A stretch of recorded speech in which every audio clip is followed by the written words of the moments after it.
All right, hey Sam, welcome to the show. Hey Tom, good to see you. Thanks. Yeah, so tell us about your background and how you got started as an author and entrepreneur. Well, I did a lot of things. I dug ditches. I drove heavy equipment. I did all kinds of CEO work. I've got a half a dozen companies. I came up the hard way, uh, and I ended up as a project engineer for an electric utility, and then I went into business for myself, and that was just over 30 years ago, with my little business in Bend, Oregon. And so my background is varied. I've done a lot of things, but my dad was an English teacher, my mother was an author, and I always wanted to write a book. And so this business I bought was a nightmare for 15 years, and 80 to 100-hour work weeks, no money, single custodial parent of two kids. It was horrible. It was a small call center, what we call an answering service, and we handle doctors and veterinarians and home health and hospice, funeral homes, and 24/7, pretty much a 911 emergency service, private enterprise 911 company. And so what I did for 15 years was try to keep it together. I had 12 employees by the end of that 15 years, and it was a very small business. And one night I came to the conclusion that I was seeing my life all wrong. I had a kind of a what I call a mini enlightenment, and I changed everything in how I visualized. I had a tweak in my head how I visualized my life and my business, and I turned it all around. And I spent 5 years fixing things, figuring it out. Went another 5 years, and then I wrote a book. And the book describes what happened to me, how I turned my business around. The book started out as a manual for my employees. I have about 40 people now, how I want them to operate. And as I put it together, I realized it would be very appropriate for anybody with any kind of a business, including an author, uh, any kind of business, that it would apply. And so I quickly changed it from being a handbook to being a book that would apply to my staff and to anybody who wanted it. Well, that was almost 7 years ago. It's in its third edition, and it's done quite well. So my evolution has been through this hard knocks thing to about 16 years ago, and then the last, as I said, 7 years. It took me 2 years to write the book. The last 7 years, I've been lecturing and writing and blog posting and so forth, and that's where I am today. Awesome. Yeah, yeah. That's And great. I don't have a big Ivy League education, as a lot of people don't, like Bill Gates, like Steve Jobs, like Richard Branson, like Oprah Winfrey, and I could go on and on, and Ray Kroc. I'm a guy who doesn't have that and is quite pleased with the company I keep. I came up the hard way and bypassed all that because that isn't really what matters. And we can get into that a little further in our discussion, I'm sure. But I want to talk about how a person's background and their IQ and so forth don't matter too much. And I found that out for sure, real time in my life, how getting what you want in life doesn't have anything to do with the attributes you have. It has to do with the machinery. But we can get into that. Yeah, no, I totally agree with that. I mean, Yeah. I spent 4 years at what was, when I went there, was the number one ranked entrepreneurship school in business in the United States, Indiana University Kellogg School of Business. And when I graduated, I was not equipped at all to run a business. I mean, Yeah. Yeah. I learned accounting, which is really helpful, and I learned how to use Excel, but those are really the only two tools that to this day I still use from my college education. And really everything else, and really for me, has driven my business the fastest and the farthest has been, the personal skills or the more soft skills that I've learned, like you said, through the school of hard knocks, basically. I regret not having a 4-year degree. I should have one. Uh, I regret it, but I find that I didn't need it. I wish I had somehow got it together, but I got married and I was involved with all the things you're involved with when you're 20 a lot of times, and I never quite finished it up. I wish I had, but it hasn't at all held me back. And the thing about the people I mentioned, the Steve Gates of the Bill Gates of the world, the Steve Jobs of the world, is they knew exactly what they wanted in college. They knew what they wanted then. They weren't like searching around. They knew what they wanted and they went after it. Zuckerberg. I mean, they're all the same. They knew exactly what they wanted. It took me a while to decide what I wanted, But when I got it, the lack of a college degree did not hold me back. Mm. Yeah, Yeah, awesome. Well, yeah. let's talk about your book. It's called Work the System, and for me, it's an awesome book because it's really based on just the one idea of creating systems. And so, can you explain kind of that idea or the philosophy behind your book? Sure. And the subtitle to the book is The Simple Mechanics of Making More and Working Less. And so the term simple mechanics is very important. So here's what I discovered, and this is just reality, is that our lives are made up of individual processes. How we get up in the morning and get dressed and get to work, how we have a conversation with somebody, how we set up a sales presentation. I don't care what it is, how we put the payroll together, how you go to the bathroom. It doesn't matter. Everything is a process, and it moves over time, linear time. One leads to two, two leads to three, and three leads to four equals a result. Okay? And I'll just put this in a nutshell because I know we don't have much time. Everything about us in this moment, that sweater you have on, Tom, the books behind you on the bookcase, how I am right now in this moment of time is that way because of a process that led up to it. I had to put this shirt and the sweater on this morning, for example. You had to go through 4 years of school to get your degree. So everything happens over time, 1, 2, 3, 4, and ends up with a result. And the real time right now is all there is. The past is gone. The future is conjecture. But what we have right now is the result of numerous not unrelated systems, numerous unrelated systems. And so what most people do is they don't see those systems. They don't see those processes as they walk down the street. I do. That's the tweak I had in my head. This isn't a big mishmash, what I call a swirling mass of sights, sounds, and events. It's a very logical life that we lead, a very logical world that we live in. I'm in our little townhouse here, and I could go around there and turn the water on, or I could go over and turn the TV on over here. They have nothing to do with each other. And so the important thing to remember is our lives are collections of independent systems, and they're not related. They work together for sure, but they're not related. And only this way can you take a business apart, for example, and fix it. So the point is, most people spend their time over here in this equation I wrote out for you on the results side, trying to get the results to conform to what they want them to be in their lives, in their Right. relationships, in their health, or whatever. Yeah, they want And more money, they want more revenue, they want more sales, they want more yeah, customers. Those are just results. and then here we are to what I talked about in the first place. Oh, I'm so smart, or I've got a degree, or my dad has all this money, and I know all these people, and I've got this charming personality, and my IQ is so high. None of that matters. What matters is the machinery that produces the results. And so that's why the most uh, unexpected people are very successful in their lives sometimes, and the people you think should have it made can't get anywhere.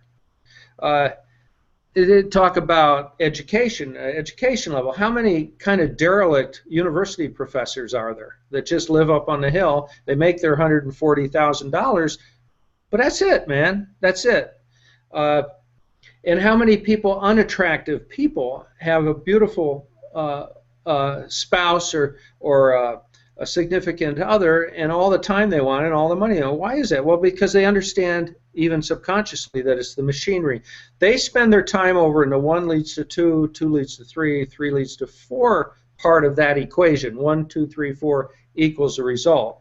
So, well, for you, I go 1, 2, 3, 4 equals result because you're backwards to me, or mirror image. But we need to spend our time in the processes and not in the results. And if you spend all day long, and I mean all day long, in the 1, 2, 3, 4 part, adjusting the processes, documenting them, which is very important for a business. If you spend your time in that part of the equation, the results will take care of themselves. And most people don't get that. But a lot of people do get that. The Oprah Winfrey's, the Richard Bransons of the world, these people, they couldn't probably spell it out for you, but they do get that they have to work on the processes. Of course they do. But that's not where most people find themselves. And so that's how I've built my life, and that's what the book is about. And there's 3 parts to the book. The first part of the book is getting it, what I call getting it, and that is seeing the separate systems in your life. And once you get them, once you get that vision and get these systems, then you see them as individuals and you can work on them individually. And so the second part of the book is about documentation. And in a business, you got to document. On planet Earth, you write things down. That's what you do. And so procedures, three very important documents that we prescribe. And then the third part of the book is odds and ends, important aspects, do it now, that kind of thing. Just some random things I throw in there that are very, very important.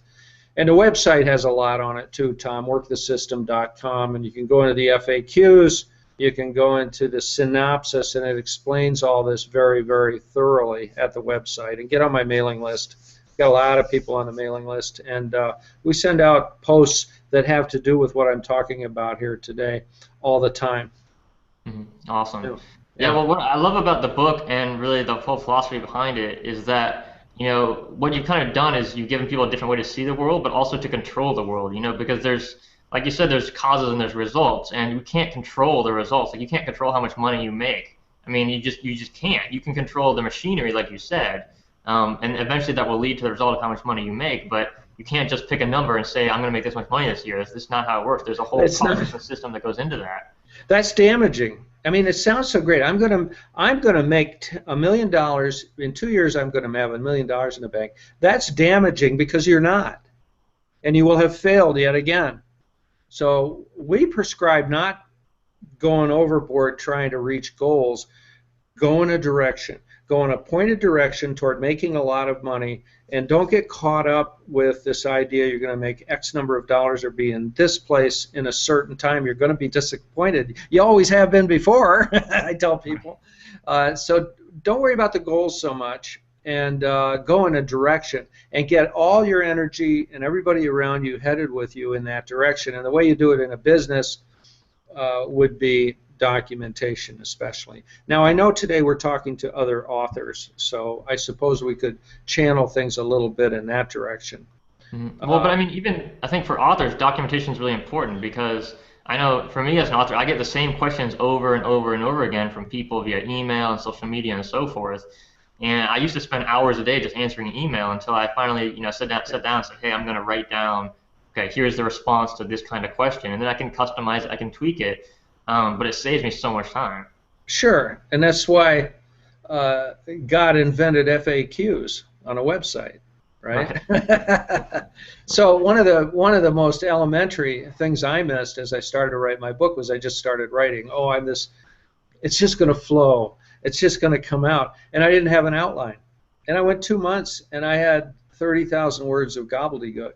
And one day I printed it all out, laid it on the living room floor. It took up more than the living room, and cut paragraphs out and put it all together. It took me another month to put what I had together, and I threw a lot of it out, but it did form the basis of my book. But this book I'm working on now, I have a very thorough outline, and I'm going to stick to it. It's called documentation, and you have to have it.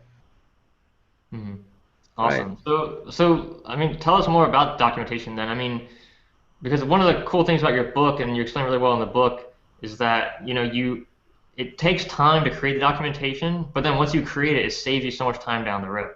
That's the hard part, isn't it? Because in this culture, we want everything to happen now. It's almost a cliche. I say that, and everybody's heard that 1,000 times, but it's really true. If you can slow down, take a deep breath, and calm yourself. It's okay if you're not producing something tangible right now, but you got to spend the time writing the documentation. Like I explained to you about this thing about just going ahead and writing because I was so enthusiastic. That I wasted so much time with that. If I had just taken a deep breath and relaxed and done it the way I should have done it, I would have saved a lot of time. I wouldn't have had a mess either, and having a mess in your writing is not fun. It's better to have it, okay, it's this, it's this, it's this. You get your outline set up so everything's built to flow into the next thing and the next thing and the next thing. Of course that's the way you want to do it, but you've got to take the time. In fact, I'm in the middle of a series of posts, 10 posts. Let's see, what did I call it? 10 concepts that obsess me now. 10 concepts that obsess me now. And if you go to the website and click on blog, you can find those 1 through 7. I've got the 3 final ones to do in the next couple of weeks. But right at the beginning, is it number 1 or number 2? I think it might be number 2. I'm not sure. But I talk about slowing down and relaxing, and how do you calm yourself down? How do you stop this short attention span problem that we all have? And it's because of the smartphones, and it's because of the TV. Of course, we're moving too fast. We're moving too fast. How do you slow down? It's very simple. You read a book. Honestly, you spend an hour a day reading a book. I read for therapy as well as information, and I read at least an hour a day minimum. And that calms me down and gets my attention span to stretch out. And there's a book by Nicholas Carr, C-A-R-R, Nicholas Carr, called The Shallows. Mandatory reading for an author. I think it's mandatory reading for anybody. It's a couple years old. He's got a new book out. I've got that sitting up here waiting to read it. But his thing is, how do you fight back this electronic diversion and these electronic interruptions that have shortened our attention span? You read a book. That's about it. I mean, you can do some other flow activities, but if you want to be able to read a whole page at a time, you've got to practice at it. And the cool thing is, it might have taken us 10 or 20 years to get to this frenzied place, which most of us are in. But within a matter of 3 or 4 days, you can read yourself out of it. Our minds are incredibly plastic and incredibly adaptable. Even though it took us this long to get to this place, we can unwind it in no time at all. So that is pretty cool. And for an author, that's so important, or a college professor or a doctor, to be able to slow down and focus on what they're doing and have their attention span not go over here and not go over there. And that's not the case with most people. And as you know, Tom, most people don't read anymore. It's a lost art. There aren't many people that read, who read. So I'm adamant about reading as an author, that I do my own reading, just to lengthen my short attention span and to be able to focus. Mm-hmm. Absolutely. Yeah, I mean, I've been reading on average about 5 books a week for almost 10 years now, and it's by far the best thing I've done because, like you said, it focuses your attention span, but also just, I mean, the knowledge as well. It's incredible what you can learn. You know, it's like if you spend a day reading, it's like you know how much you're going to learn in a day. Probably not too much, but when you do that day after day after day, month after month, year after year, it adds up to these exponential results, you know? A lot of it's subconscious. So I have several libraries in my house of books, and I'll see a book on my shelf, and I always buy hardcovers because I just like a hardcover book. And I'll look at a book, and it'll be a fiction book, and I can't remember anything about it. I can maybe remember the protagonist and how he or she was, but I can't remember the details. And let's face it, most of the stuff we read, we cannot remember many of the details. But it does sink in, and it does calm us down, and it does relax us, and it does add up. So I get that. 5 books a week. How do you read 5 books a week? What are you, speed reader? I do a little bit of speed reading, yeah. But I mean, I don't like actively speed read, but I basically doubled and almost tripled my reading speed by learning speed reading techniques, yeah. Well, maybe you and I can talk about that afterwards. Yeah, I can share it. So, yeah, sure. yeah, That's great. it's amazing. When I first did speed reading, I thought, this is kind of a joke or a scam. I didn't really think, much of it. But I just went through the exercises, and like in 10 minutes, I was reading so much faster, and I was Really? really amazed. That's fascinating. Well, be sure to email me and tell me how you do that. Yeah, yeah. We'll Give do me a that. website. Yeah. Yeah, so I mean, you've had so much business experience, and you've led teams of employees and contractors, and I know that for authors and small business owners, the biggest kind of challenge to take is to go from just you to now you bring on team members, and maybe people start out with maybe cover designers or contractors if they're self-publishing. But I mean, how do you go about making sure that you have the right people for the right job? Well, this is a very good question. I'm glad you asked it, and it's a pretty simple thing. People come to me and they say, Sam, you're just so lucky, because I really only do work a couple hours a week, and I've got 40 people I don't worry about. you're very lucky to have all these people who are so loyal and so smart and the whole thing, and they miss the point. I do have people who are loyal and smart and wonderful to be around, but it's not because I happen to find them. They're everywhere. People like that are everywhere. What I did was provide a platform, a business system that's black and white, that makes sense, and which they contribute to. And there's a thing in my book about bottom up, is that it's not a democracy in my business. It is a benevolent dictatorship. But the people contribute to the processes. So we're process-based. Everything's written down. And people don't walk around the office reading what to do next. It's nothing like that. But our processes for accomplishing anything, whether it's answering the phone or putting the payroll together or doing some kind of disciplinary thing with somebody, which very seldom happens, whatever it is, it's all written down, and my staff actually creates the documentation. And I might okay some of it, but I don't even do that anymore because they all get it. They all get it. And so if you have an employee who has actually contributed to their processes, to their job description and what they do, they're going to be very loyal and they're going to be very excited about the job. And that's essentially what I did. Was I used my employees to create a really bulletproof, wonderfully explanatory set of processes in my business, whether they're customer service or sales or accounting or whatever they do. They know exactly what they need to do, and they had everything to do with creating that exactness. And they have a lot of latitude to change things and make things the way they think they should be. So everybody's invested in how they perform. The military thing top down doesn't work. It works in the military because if you walk off, they shoot you.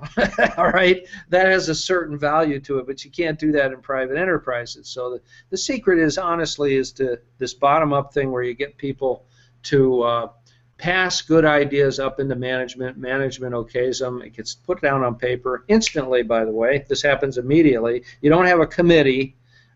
You have to have things move fast, fast, fast. And there's a number of things I talk about in the book and on the website about the other elements of why this works. But essentially, that's it, is everybody knows what to expect.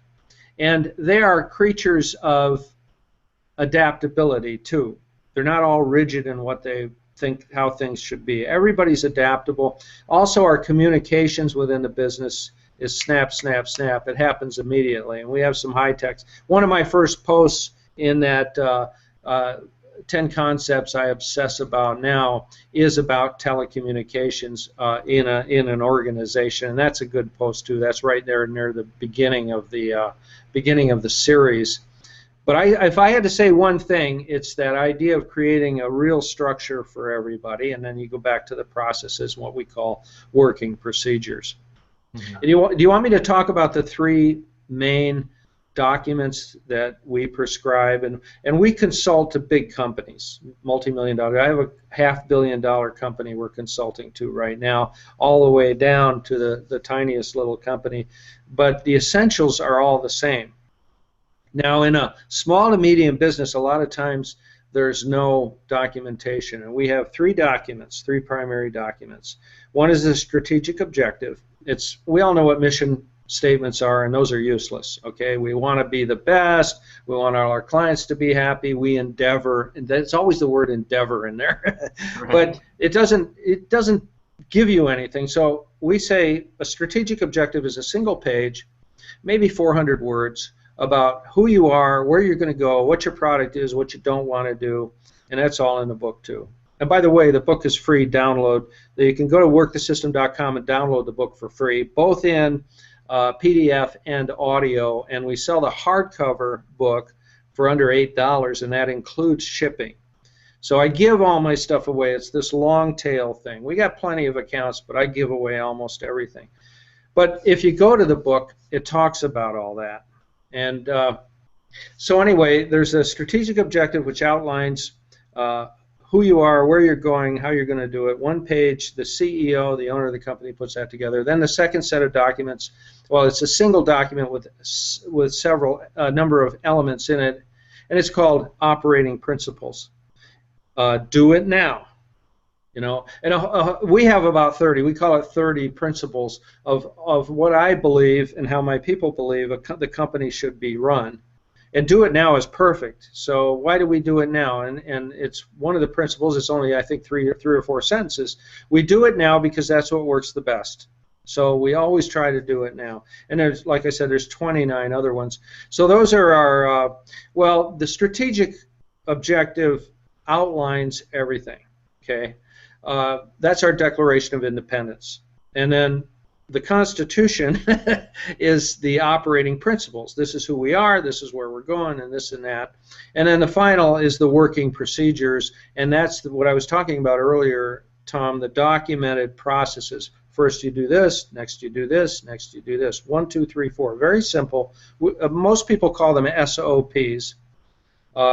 We call them working procedures because the term working gives it a sense of fluidity because they are always changing and adapting to the real world. And if you want to make the analogy to the United States, America, or any democracy, that's the rules of the land. Those are the laws of the land.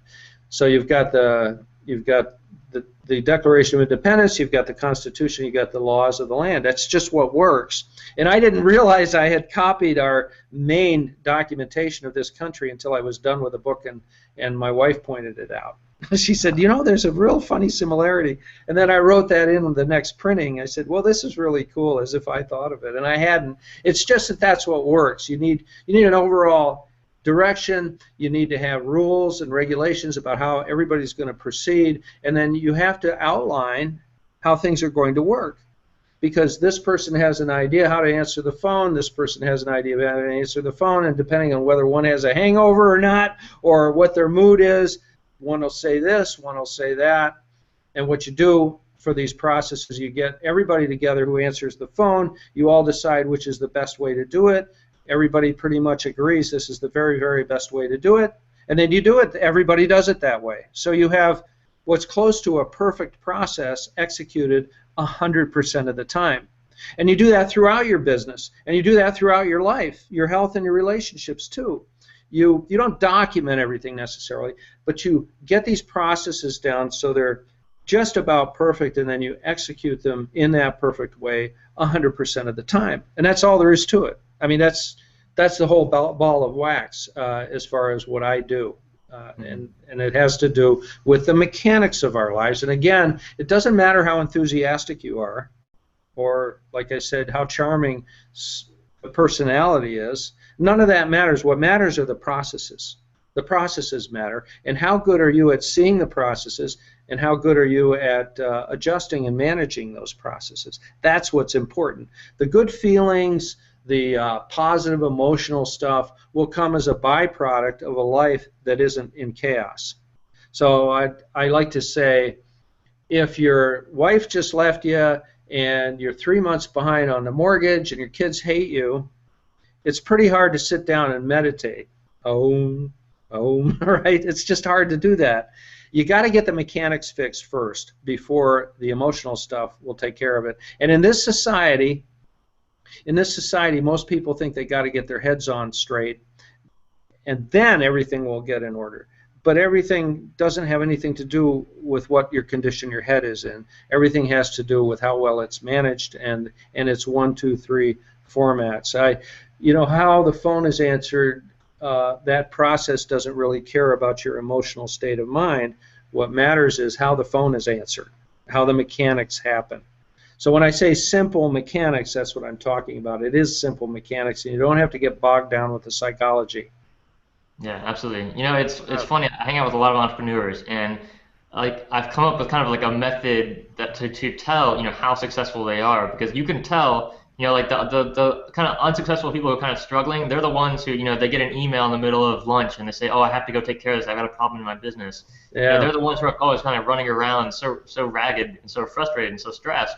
And the ones who are really successful, who've like have systems in their business, they're totally present with you. They're totally there with you, and they don't have to, constantly deal with interruptions and distractions because they've set up the systems, they've set up the processes in a way that works, so that when they work, they can actually focus on the most important work, and when they're off work, they can focus on what they're doing in the moment. I can't add to that. I mean, that's exactly right. And I have my little iPhone here. It never rings. It never rings. I mean, once in a while, a friend will call or something, or somebody from work will call, but generally not. And we do email. Don't get me wrong. We have our telecommunications ways of going back and forth. We're always what I call, we're always building new machines. And so there is a lot of back and forth with that, but there's no panic. I think when we set up our interview here, Tom, I think probably, because this is pretty standard, I think I said, I don't care. We'll do it whenever you want to do it. Let me know what works for you. It'll probably work for me. And then you gave me a time, and I said, sure, because I'm up here in Portland, and I don't have anything to do, read or hang out. I did all my work already. I got up at 4 o'clock and worked through the morning, and here we are. And the rest of the day, I can do whatever I want to do. And that's, you're right, that's the sign of somebody who's in control. And control is everything, isn't it? It's not about money. Money is a part of having control. But control is everything, and I don't care you're talking about politics or a marriage or a child. The little child wants control, man. The big people are telling them what to do all day long, and that's why sometimes they scream and carry on. They want some control in their lives. And until you get control in your life, you're not going to have the peace and tranquility up here. And believe me, I've been on both sides of it, and that is so true. Do I have problems in my life? Yeah, I do. I have things that are challenges and everything, but not like it used to be before. And I'll tell you, having all the money I need, which I have, because I made it, and all the time I want, because I created it, goes a long way to taking care of those problems that do come up as part of being alive. It does help a lot. Will you ever find pure peace and tranquility? No, not if you're alive, because that's not part of the human condition. But you can get rid of 95% of it. That's for sure. Yeah. Absolutely. Yeah, control is so important for sure. Yeah. So I want to, before we go, I only got a couple minutes left. I want to share like a really concrete example of one of the working procedures that you might have worked on before, or maybe an example that might be applicable to authors of how you can actually take these concepts and apply it to create something like today that would help someone and serve someone in the future, so that they have like a written working procedure to work with. Okay, so I should just give an example. So we authors, let's see where this goes. So we authors not only have time to sit down and write, we need to sit down and we have to get to the page, right? We have to do our writing, but we also have other stuff going on, like personal relationships, our health, the financial stuff has to be taken care of. You have to pay your bills. So let's talk about, this is where it'll lead. In my business, we have to pay bills too. Okay, I do that. I work 2 hours a week in my main business. I have 6 different businesses. My primary income producer is this call center with 40 people. 2 of the things I do, one is pay all the bills, because there's many hundreds of thousands of dollars a month that go through my business, and I want to make sure that the money that's spent to make that happen, that's allocated, is spent properly. So I do that. And I have a staff meeting once a week if I'm in town and if I feel like it. And we bring everybody together and we just hang out. We hardly have anything to talk about because all the details are taken care of all the time, real time. I don't have to get everybody together and give them a big lecture. We just get together because we're a team, about 10 of us. But back to the bills. So I decided a while back that I would do all the bills. And let me give the ultimate simple procedure. I pay the bills twice a month, once on the 10th and once on the 25th. And my working procedure for that was to go to my tasks Outlook and send myself a reminder on the 10th and the 25th to pay the bills. There is a recurring process. It is a working procedure. It reminds me on the 10th and the 25th to pay the bills, and I do, and it's all automated as much as I can make it automated. And there you go. That's an ultimate simple one. Now, another one, I'll give you another quick example on the other extreme, is the person that does our billing for the call center. I have, I think, 12 or 1,300 accounts. They all have to be billed monthly for their amount of traffic that we handle. And Teresa, who's our head of receivables, has a procedure And it's very complex because we have this telecommunications equipment that takes all these stats and downloads it into the billing system. The billing system is really complex. There's so much that can go wrong. There's so many wheels turning. It takes her about 3 hours to go through this process to where the bills are started to kick out that we can send out in the mail. Well, there's 14 pages to her working procedure. 14 single line instruction, 14 pages. It started with me. I did it for the first 17 years of my business. Now for the last 13 I haven't. But Teresa has developed this working procedure to taking it from 5 pages to 14 pages because there's so much that's been added.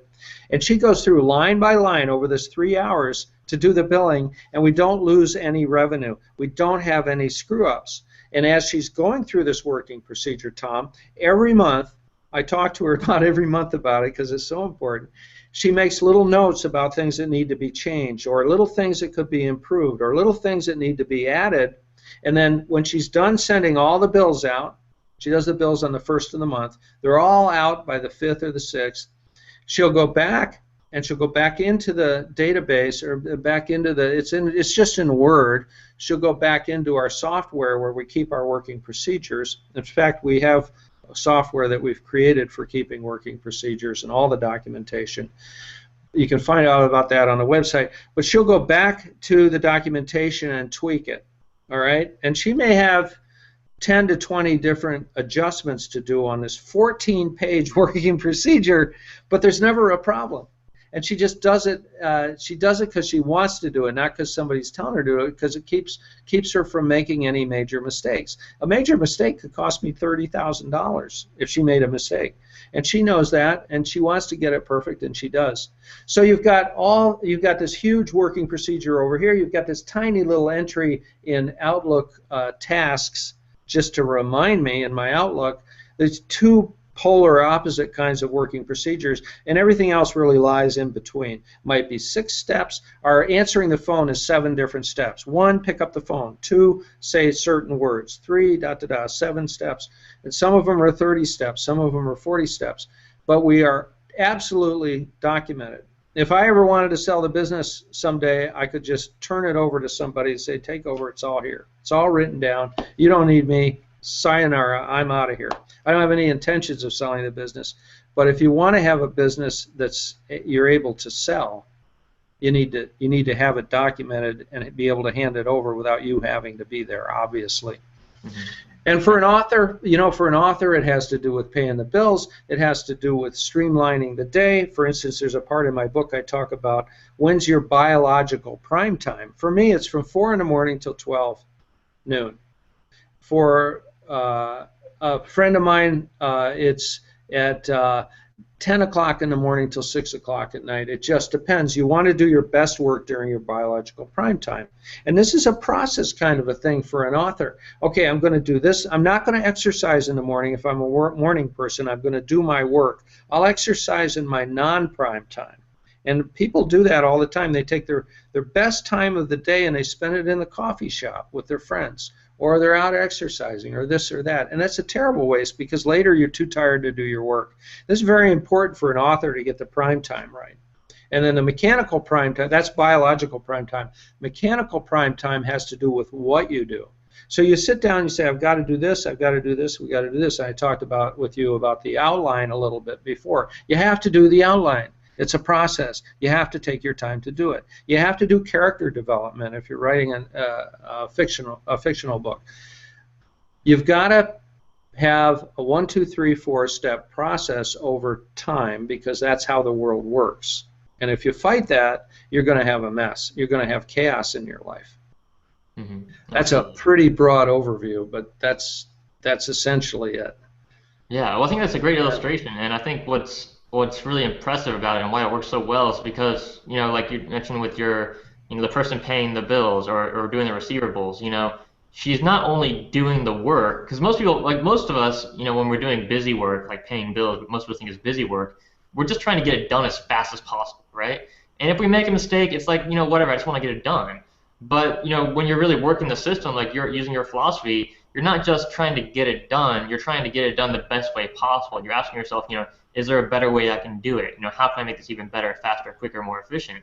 And by going through that process and, like you said, documenting it so that every single time gets done at 100%, that's how you get major improvements. Little things make big differences. But what basically, I think why your system has been so successful is because, over years, you've got thousands of little things that are being done better and better and better every day in your business. And that's what really makes the difference over time. Well, if you change a lot of the little pictures, the big picture gets way better. And that is really true. And you're constantly, if you have the system, what I call the systems mindset, you're looking at everything you're doing to see if it can be improved. We have a mantra called automate, delegate, or delete. Automate, delegate, or delete. And that has to do with every process we deal with. And like I said, we're dealing with processes all day long. But if you can automate a process, delete a process, delegate a process, and you use that, you run it through that filter, every process you run into all through the day, pretty soon you don't have any processes that you're having to do manually. How many years did all of us go through sitting down and paying the bills at home, writing a check out, writing an envelope out if you didn't get an envelope with the bill, and putting a stamp on it and taking? That's insane. Who would ever do a thing like that? But essentially, a lot of people, the truth of it is what I should say, the truth of it is a lot of people run their lives that way. And it's not with paying the bills, it's all the other stuff. Doing the same damn thing over and over and over again when it could be automated, delegated, and most pleasurable of all, deleted completely. And there's where you pick up the time to be your creative self. And so ultimately an author wants 3 or 4 hours a day when they're just at peak and they're not going to be interrupted, and then you run out of gas. But you don't want to be interrupted and all that. You don't want to have your head over here. You don't want to have your head over there. So you get all the mechanical things straightened out. So every day you sit down and you go to the page 3 or 4 hours and you produce day after day after day.